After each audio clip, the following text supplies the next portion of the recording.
things. First, my name is Victor Franco. I'm with the R2 Builders Club here in Southern California, and I'm going to be doing a presentation now.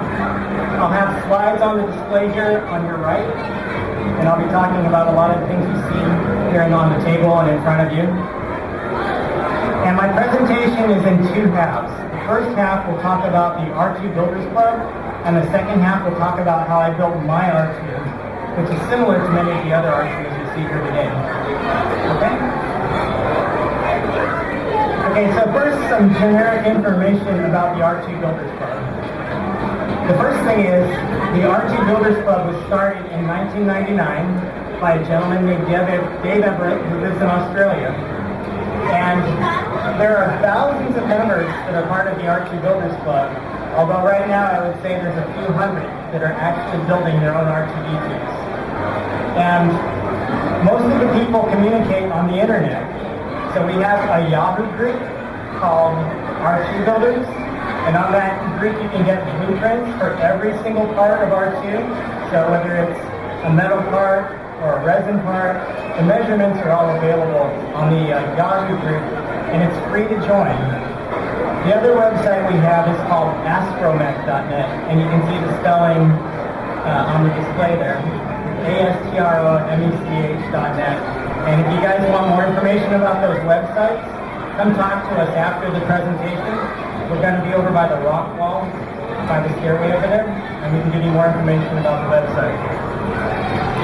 So, besides being on the internet, we also get together in person. So, every once in a while there'll be a convention where we take all of our toys and meet up. And also, we have local meetups with all the R2 builders in Southern California. So we get together in person and on the internet all the time. And I would say there's probably a good 15, 20 toys just in Southern California like the ones you see here today. Now, to give you an idea of just how many people are building R2 units, in 2010, we met in Orlando, Florida, and there's a group picture of the R2s over there. So they look like toys, but they're really R2s. And in fact, one of my favorite R2s in this picture, right here, that is this droid. It's built by William Miyamoto, and his daughter Zoe is in that droid, and she's here today. So this doubles as Zoe's stroller. She gets to ride around in that R2, which is really fantastic. So you can see there's a lot of people building a lot of different droids there.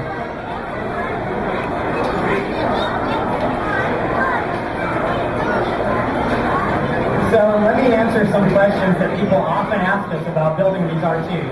One of the first things they ask is, how much does it cost to build an R2? And the answer really depends on what you decide to build the R2 out of. It's free to join the club, and it's free to get the blueprints, but once you start building, you're going to have to spend money on materials. So some people build droids out of a material called styrene. This is a piece of styrene. It's like plastic. And people will build the internal frame out of styrene. They'll make their, instead of using aluminum, they'll use styrene and cut the shapes from the blueprints. And you can build a droid out of styrene for much less than $1,000, maybe $200 or $300. So it can be pretty inexpensive. And then there are those people that build droids out of nothing but aluminum. And that is one of the most expensive ways to build a droid. And there are people who spend over $10,000 to build a droid out of aluminum parts. So aluminum is very expensive. Most of us build droids out of different materials. Some aluminum, some wood, some resin. And these tend to run about $5,000. None of us keep really close track, but that's about what they cost. And one of the reasons the aluminum parts cost so much is that we don't make very many of them, and they're very specialized, so the shops that make these tend to charge a lot of money. So a part like this, if you need two of them, one for the front and one for the back, may run you, $100 or more.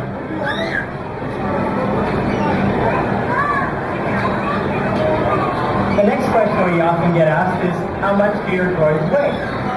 And it's very similar to aluminum in price, and it's very similar to styrene in weight and price.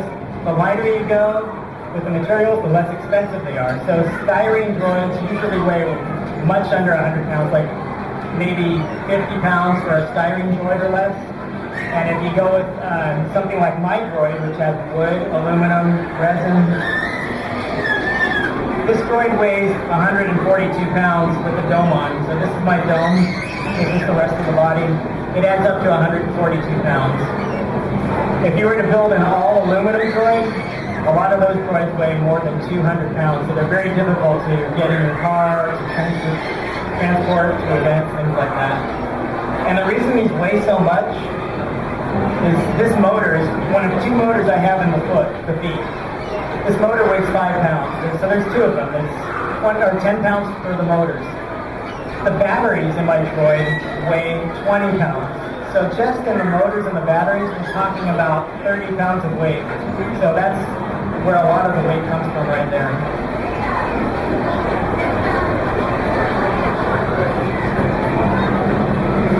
So people want to know, how do you build these things?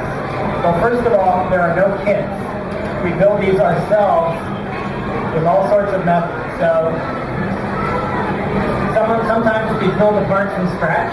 So this piece of wood right here, it matches up the blue part that you see here. It's kind of hard to see on my droid, but there's a little blue part on the shoulder. So I took the blueprints and I made this out of wood myself. So that's one way to go. Another way is to have the club. One of the members will go to a machine shop and ask how much it costs to make a part like this. And the machine shop will tell us, okay, that part's going to be $100 and it's going to take 8 weeks. So we'll send, the money to the machine shop. They'll have the machines made and the parts made on the machines, and then we'll get them back in the mail eventually. So that's how these droids are mostly built, either by scratch, or sometimes we use a machine shop to make the parts for us. And I mentioned that there's blueprints for all the parts. This is what we call the octagon port. And a typical blueprint on the screen there gives all of the measurements for this part. So it's right here on my droid. There's a little octagon, 8-sided port. You can see it over here too. So every single measurement in inches is described. So if you want to build this yourself with metal or whatever part you want to use, you can actually go and take the measurements and start cutting it yourself. You don't have to go to a machine shop to do it.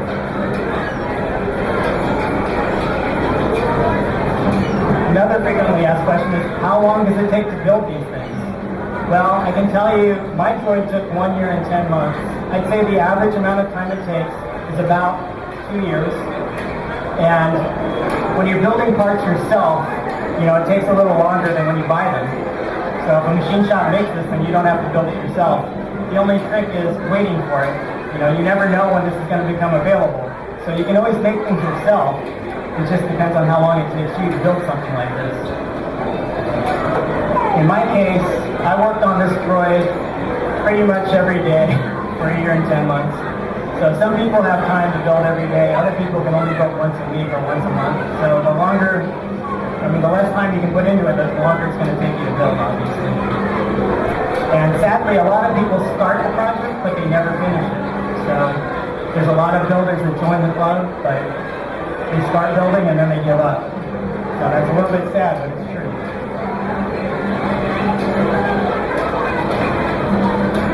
Another question we get asked a lot about is, does your R2 unit stand on 2 legs as well as 3? You'll see that all of these R2s have 3 legs, but in the movies, sometimes you see R2 on 2 legs. And the answer is it's very difficult to do. Not very many R2 builders are able to get that leg back up in the body and put it back down. There are a few people who can do it though. And there's one guy in New York or New Jersey, his name is Bob Ross. And not only can he have the leg come back up and go back down, but he can have R2 kind of scoot around and walk and lean forward. It's really amazing. So there are some very talented members in our club that can do all sorts of things with their R2s. And then finally, people want to know, what does Lucasfilm think about our club? Do they mind that we build droids? Do they allow us to build their droids? And the answer is, it's okay to build your own droid as long as you don't try to make money off of it without their permission. So most of us do charity events and appearances like we're doing here today at Discovery Science Center. So we go visit hospitals and we do fundraisers for charities.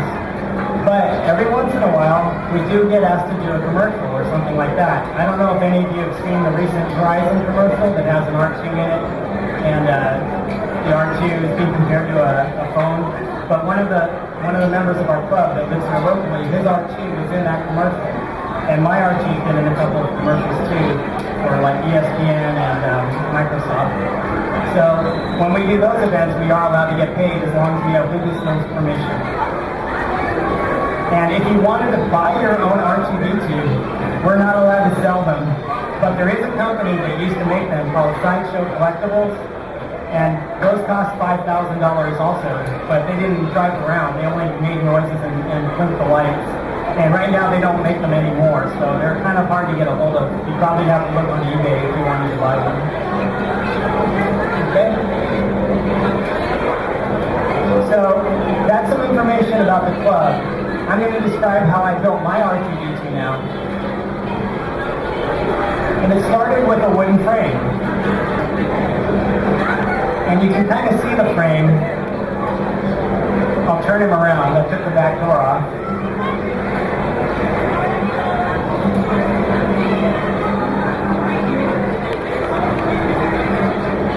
So hopefully you can all see this. I'll drive him around a little bit. But there's a lot of wood inside of him. I'll bring him up a little bit more in the front.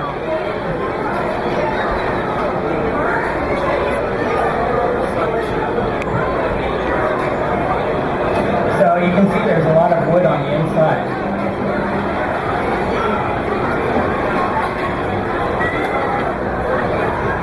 And so I just cut this on the saw myself. Thanks.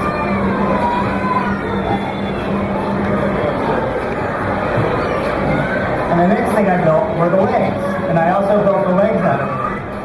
And the way you do that is you build what's called a template. You make a perfect copy of the shape of the leg, and then you can use a router to make copies that are perfect. So you nail this onto some wood, and you cut the wood to the same size as the template, and all of the leg layers wind up being the perfect shape. So the legs are made out of wood on this guy as well. If you visit the R2Builders over by the rock wall in the corner there, you'll be able to see wooden legs and a wooden frame.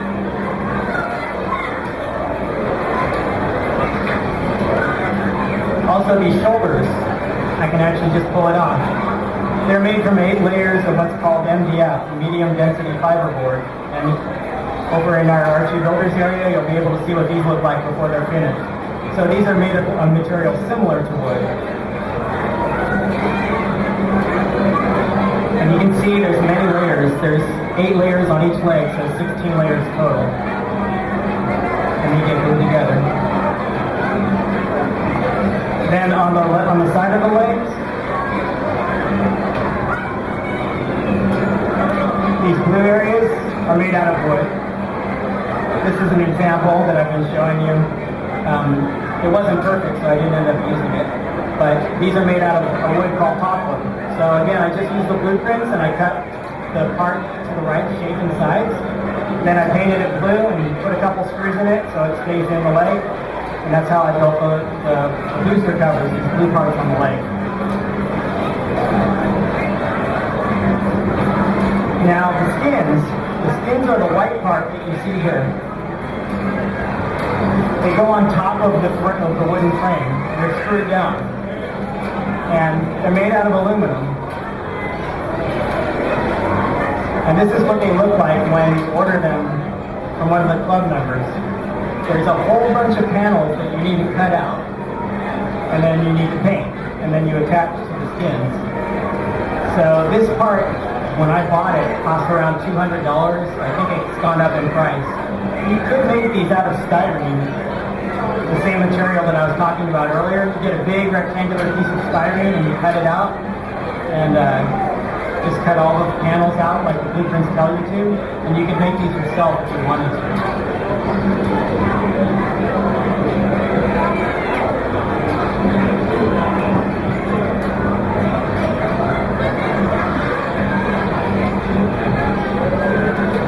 incidentally, while I have it here, this is my back door, and it's covered with autographs from many of the actors in the movies.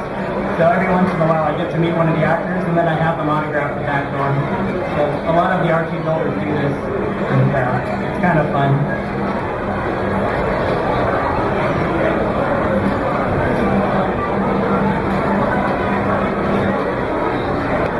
The dome is another important piece of R2, and these are made out of aluminum. You can also have them made out of styrene and fiberglass. The dome, when I bought this, cost about $415. I believe it's gone up in price. And all of my electronics are self-contained in the dome. So I have 6 D batteries that are powering up the lights. And this weighs about 12 pounds with batteries. And one of the club members makes these. And I'd say about once a year they become available. So this is one of the parts that's very difficult to make by yourself. You pretty much need to have somebody build it or make it for you and then buy it.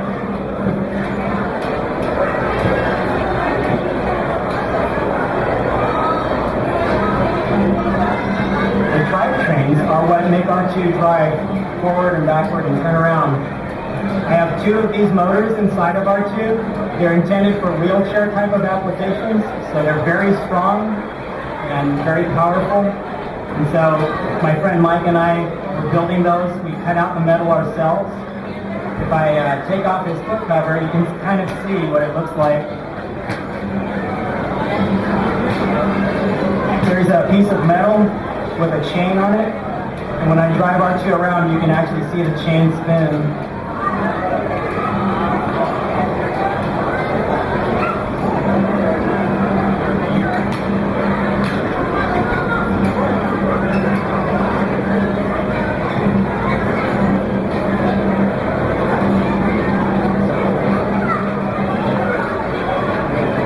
What makes R2 really move.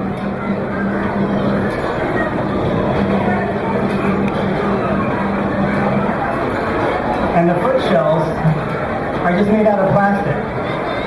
And they're not even white, they're really gray. You paint them white. So you just cut these out on the saw to the right shape and glue them together. This is actually called PVC. It's like the pipes that you have for your sprinklers, only this is made out of flat material, but the same kind of material. And so these were one of the hardest parts to build, actually, making those foot shells, but it was also one of the last parts I built on my droid.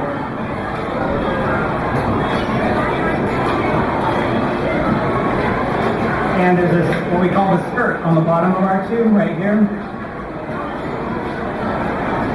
The curved part on the skirt is made out of styrene, so the front of it is made of styrene, and the rest of it's made out of wood. So you can see there's like a wood body, and then the curved parts are the styrene. So this is the spare part I have. So you can see a lot of this can be made by yourself if you're willing to put in the time and effort. You don't have to buy everything. But there are plenty of parts I did buy. So this is the spare I have for the front. We call this the power coupler. There's one in the front and one in the back. And these metal buttons, and we call these shoulder buttons and shoulder hydraulics. Those came from a machine shop. They're tricky to make. We know a guy in Texas that's making his right now in his garage while by himself, so it's quite an accomplishment. The sound, R2 can make sounds. Let's see if we can hear them.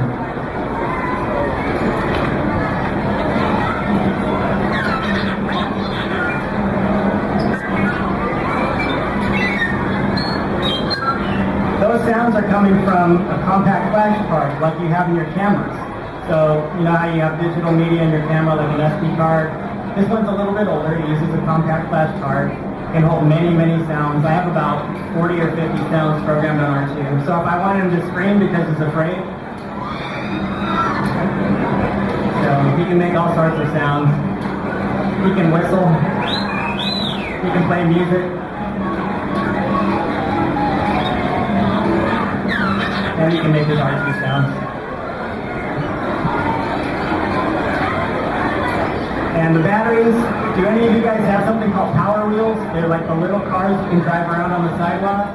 If you have those, The batteries inside the power wheels are pretty much the same batteries that are inside R2. So there's 4 of those inside of my R2. That's how he gets his main power. The dome has the D batteries, the 6 D batteries. The body has the power wheel batteries, and they're at the bottom of the droid. They're there and there, and I'll try to show everybody where they are.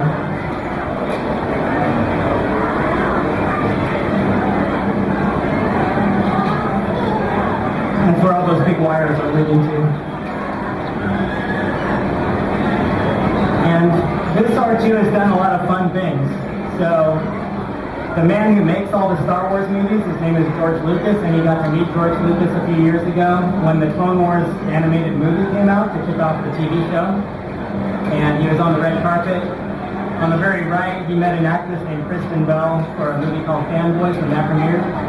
And the 2 pictures on the bottom you see are 2 commercials that I've done with the R2. I did one for Microsoft Xbox Connect, and I did one for ESPN and the DVD release of Star Wars. So those were really fun to do. And R2 has been on the stage with Weird Al Yankovic, and he was the ring bearer in a wedding, so he delivered the wedding ring. And he was at Dodger Stadium last year and met Matt Kemp on the field. And he's met Seth Green, who is an actor and has a show called Robot Chicken. And a bunch of us got to visit the studio one day. So he's had a lot of fun doing those events. But most of the events I do are the charity events.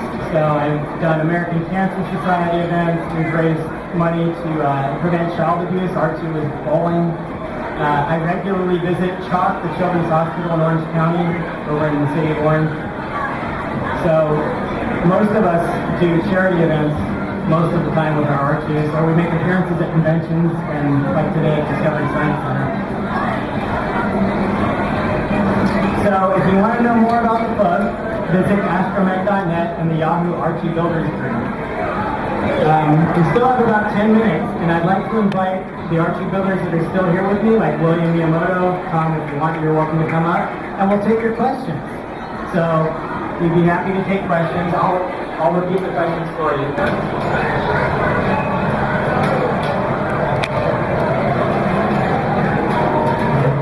So only the ones in the back have motors.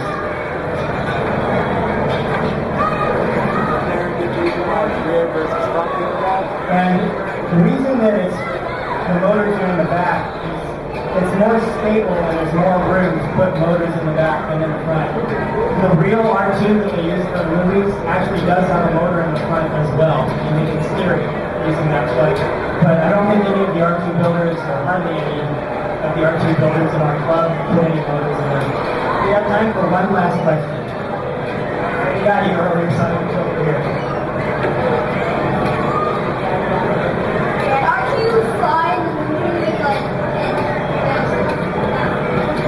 So R2 can fly in the movies, and our R2 flies. And only if he falls off the stage will my R2 will he be in the air.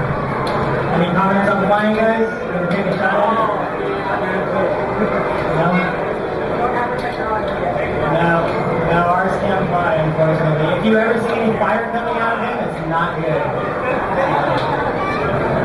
Well, I think we're out of time, so I just want to say thank you very much for attending. Visit us in the back by the lock wall, that's early later, and we'll be happy to answer more questions. Thank you.